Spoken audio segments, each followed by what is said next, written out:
ما الإيمان؟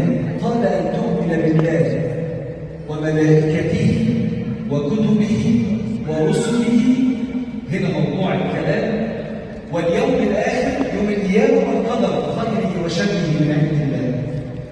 فاحنا عبر التاريخ ربنا بعت 124,000 نبي ورسول، منهم 313 رسول.